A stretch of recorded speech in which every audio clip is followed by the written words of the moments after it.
Photoshop has a built-in grid, rulers, and you can add your own guides. I'm going to start with the built-in grid. Under the View menu is Show and Grid. And when I first turn it on, it's a bit overwhelming. What I like to use the grid for is to see the dead center of every image I open. That way, I can create borders or frames from the center out. So under the Photoshop menu, if you're on the Mac, is Preferences and Guides, Grid, and Slices. On Windows, that's under your Edit menu, down to Preferences and Guides, Grid, and Slices. So once you get to Guides, Grid, and Slices, there's a setting. Instead of grid line every 1 inch, I'm going to type in 50. And instead of inches, I'll choose percent with a subdivision of 1. And if I scoot my window over, there is my grid at dead center. The subdivision let you break the grid into more finite increments. So if I type in 2, you could see each quadrant gets split into 4 quarters. But I like it at 1, and people who are doing web or device content may need to be slicing images in even sections so that they load faster. Once I click OK, I can now use my rectangular marquee tool and make a selection from the center out. But to be safe so I don't harm this image, I'm going to start by adding a new layer. So I'll go to the Layer menu, choose New, and Layer, and name it Border, and click OK. In order to get that border from the center out, I'll move to the dead center where the grid lines meet, and I'll hold down my Option key on the Mac and Alt on Windows. And as I click and drag, it makes a selection from the center out. But if I let go of Option or Alt too soon, I will only get this little quadrant down in the lower right. So I'll choose Select, Deselect, and try again. I'll hold down Option or Alt. Got it there.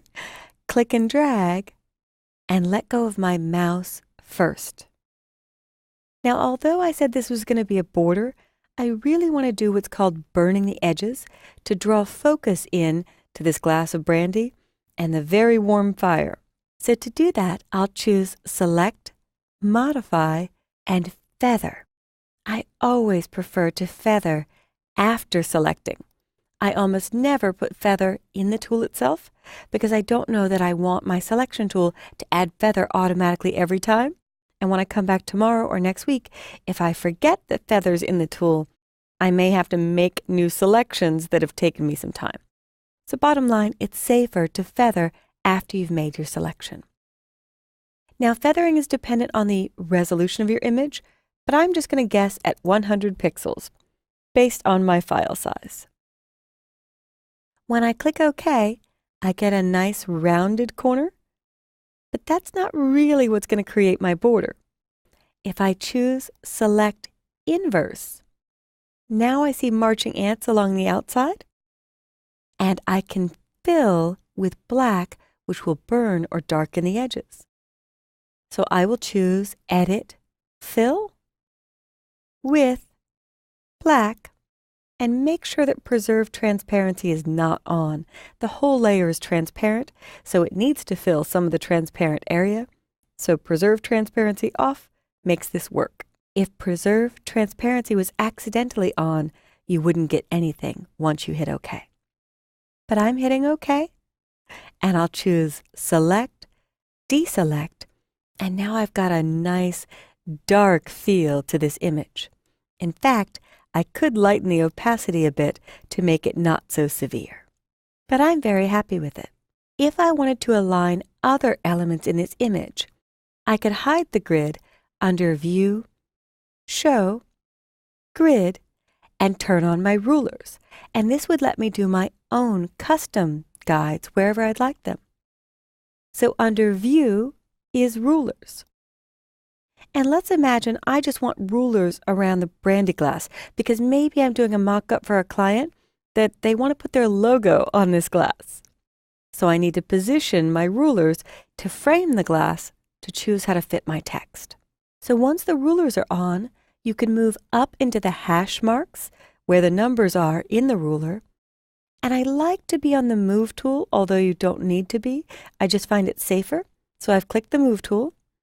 I'm back in the hash marks in the ruler, and I'll simply click and drag down until I hit the top of the brandy glass. And you can see the value. I'm 3.1 inches from the top of the image. Now this is known as rich cursors, showing me my position. I'll let go. I'll move to the left ruler, click and hold and drag into the photo, and place it smack up against the left side. And I'll do the same for the right and the bottom.